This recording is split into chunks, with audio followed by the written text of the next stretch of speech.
Okay. Hello, welcome to the Duty to Warn vidcast. I'm your host, John Gartner, and today we are very lucky to have Dr. William Doherty.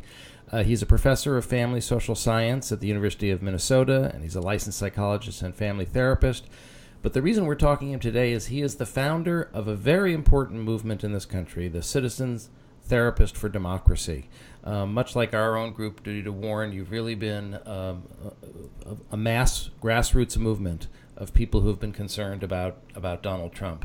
Unlike us, who have taken more the approach of looking at Donald Trump's mental health, you've been looking more at the effect of Donald Trump on society, which I think is very, very important, which is why I'm so glad you're talking to us today. Your group has talked about being alarmed by Trumpism, which you describe as an emerging form of American fascism.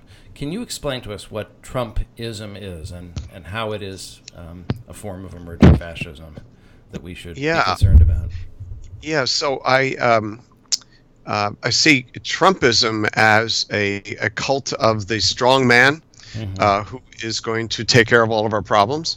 Right. The cult of the demonization of people who differ, and this reliance on this outside figure, this figure who disdains the institutions and norms of civil conversation to kind of create his own revolution, so this is out and about, and he kind of crystallized something that had been going on for a while, and summarized it in himself.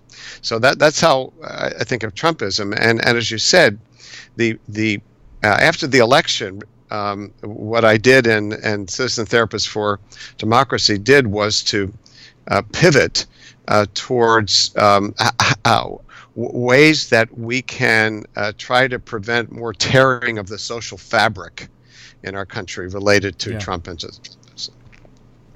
Yeah, and I just want to go back to what I wrote down from your website. So you have like a checklist here of different things that you relate to Trumpism: appeals to fear and anger, putting faith in the strong leader, reinventing history, lies, never apologizing or admitting mistakes, no need for rational persuasion, subordination of women, disdains public institutions such as courts if they are not subordinated to him, champions national power over international law, incites public violence. That's quite a list.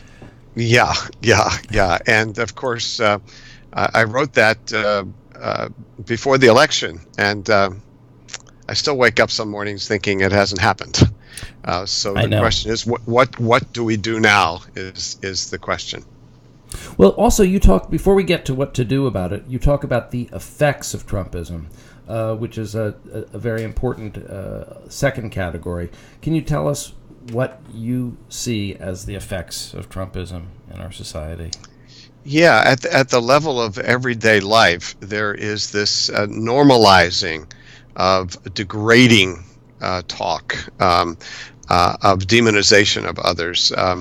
I do various consultation groups with therapists and primary care physicians in my work, and what I'm hearing is people, even Minnesota, a nice Minnesota, right? A Latino woman on a bus after the election, and a woman sitting across the aisle hissing at her, saying, "You're going to be deported. You're going to be deported."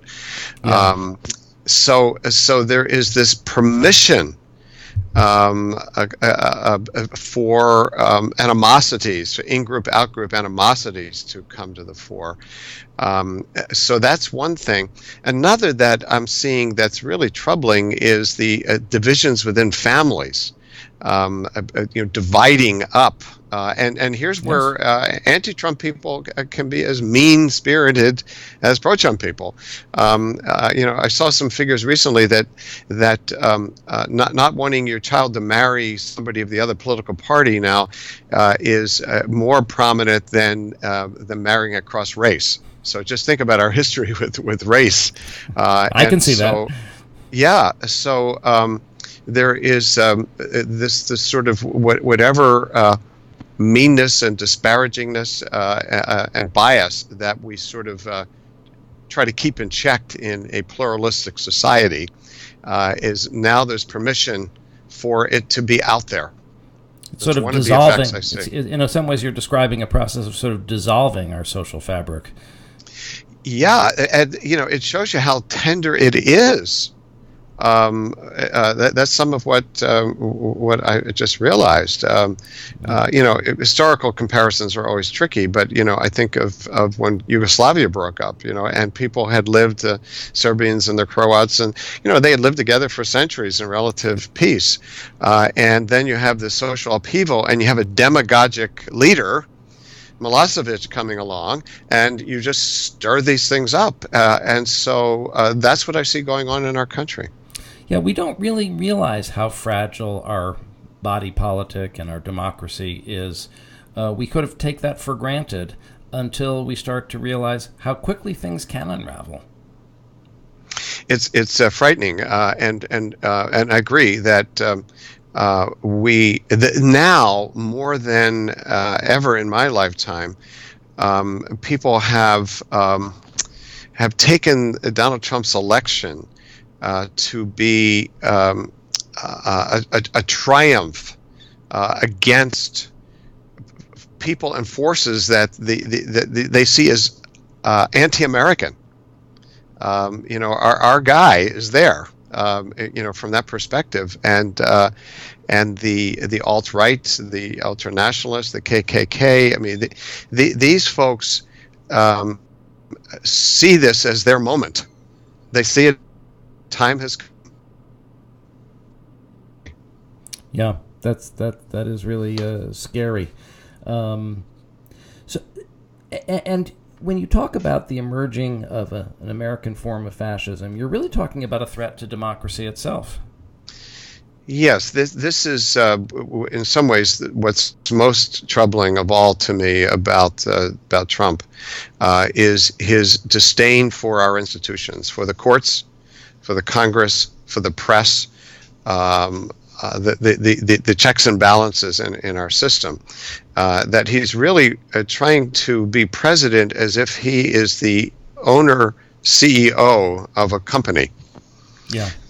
And where you hire and fire at will, and where a subordinate who is a professional, because part of the whole definition of a professional, lawyer, physician, psychologist, is you make independent judgments. You don't just take orders from an administrator. You have your own code of ethics, and it's just been so disturbing to watch Trump talk about the professional lawyers in the Justice Department, for example, or the CIA.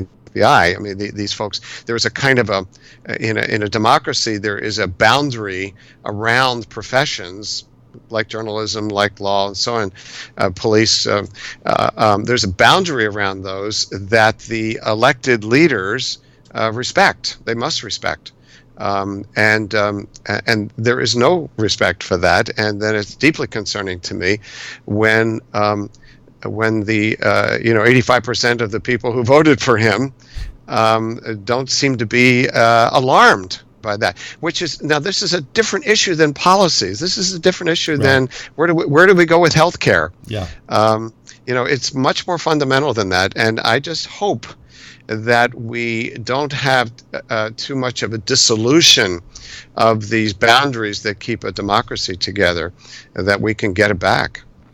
By calling this an emerging form of American fascism, obviously you're making some allusion to Europe in the 1930s. What are the parallels that you see?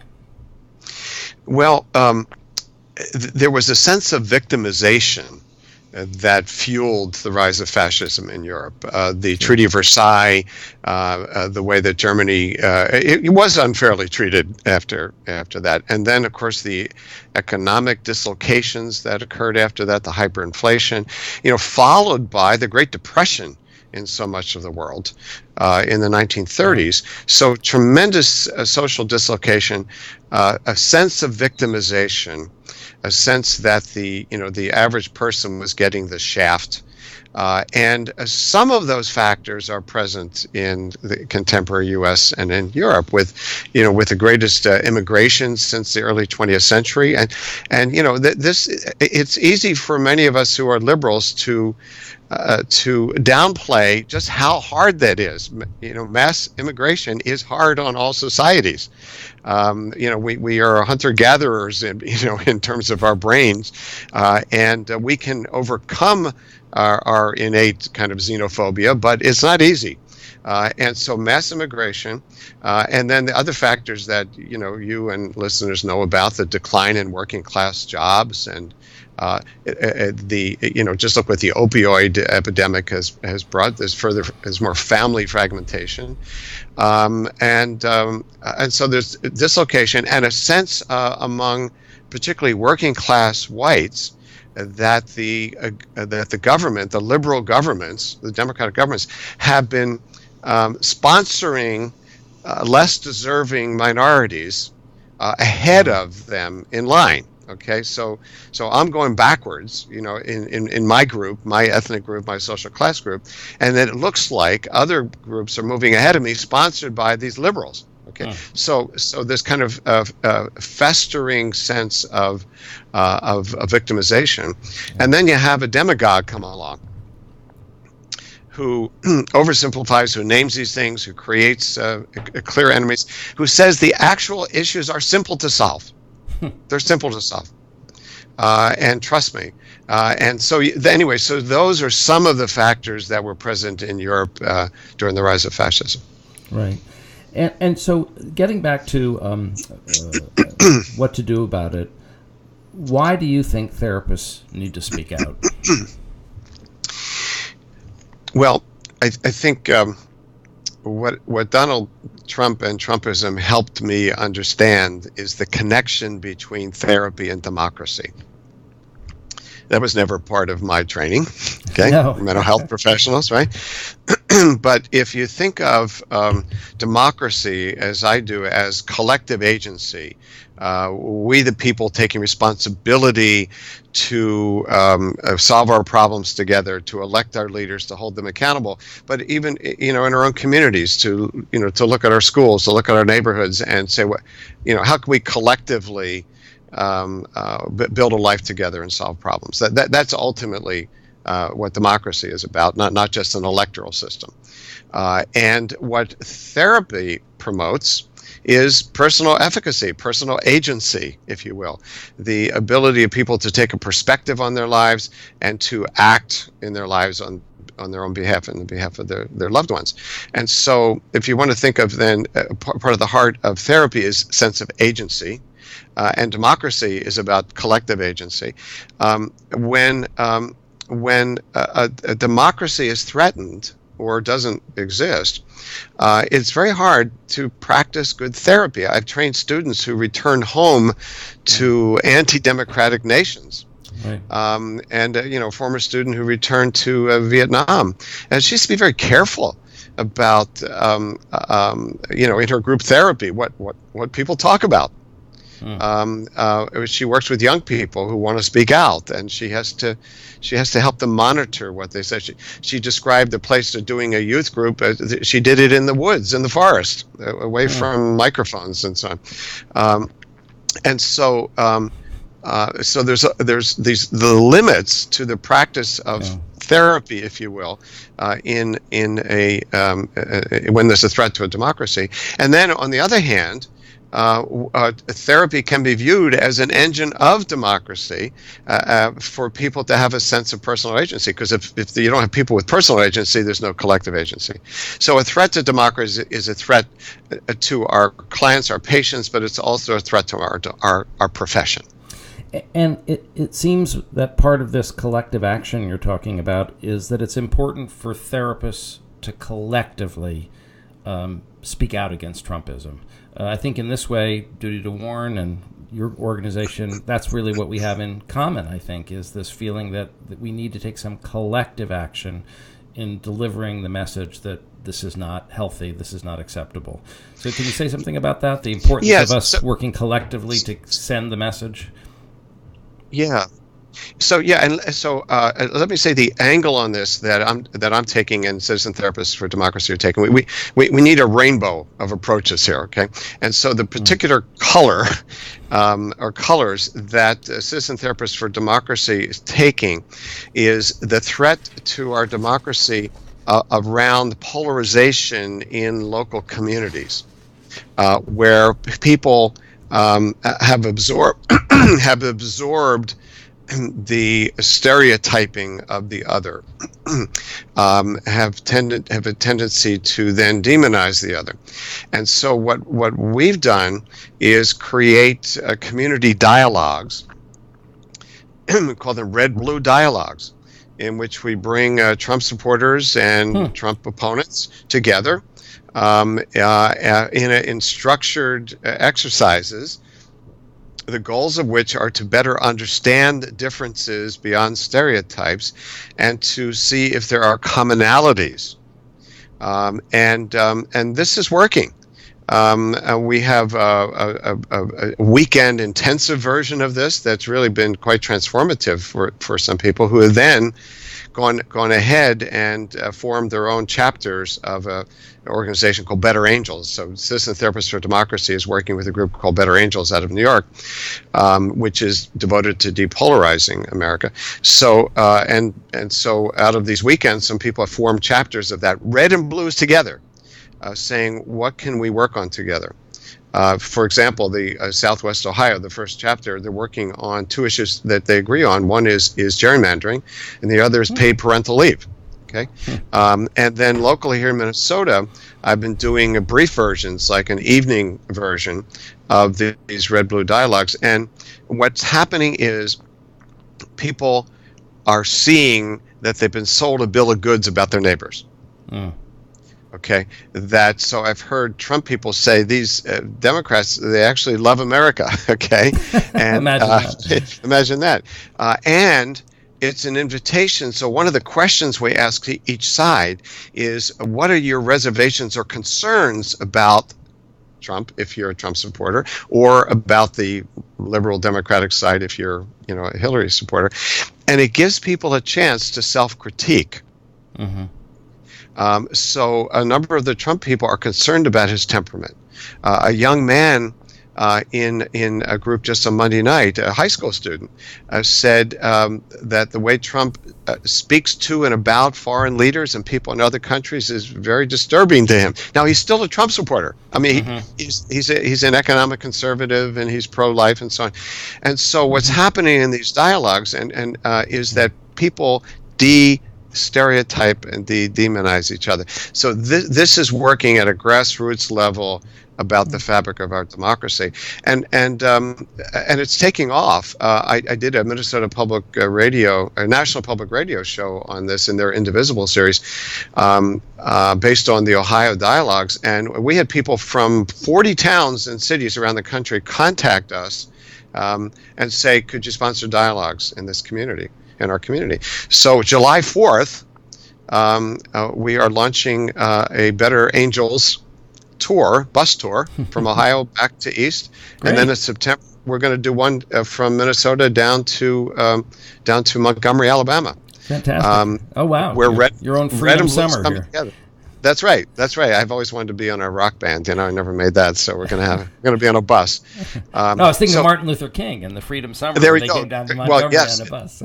Exactly. It was no small matter when we got a contact from somebody. So there are a lot of therapists in these communities who have come forward to say, how can we use our skills at depolarization, which you can also say is democracy supporting at the local level.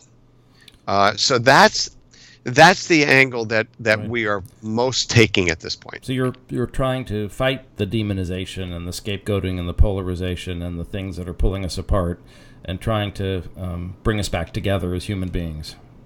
Yes, at the local level of neighbor to neighbor, at this community. And then what we've learned is that when we follow up with these groups, is that there's a kind of a positive social contagion effect, because so some Trump supporters, for example, have told us that in their own world, their own community, when they hear stereotyping and demonization of the other side, they say, "Whoa, whoa, whoa, whoa, whoa! That's not true."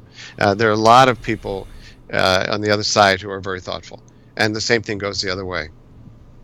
So, if your efforts are not fully successful and fascism in America continues to progress, you may be having your citizen therapist for democracy meetings in the forest.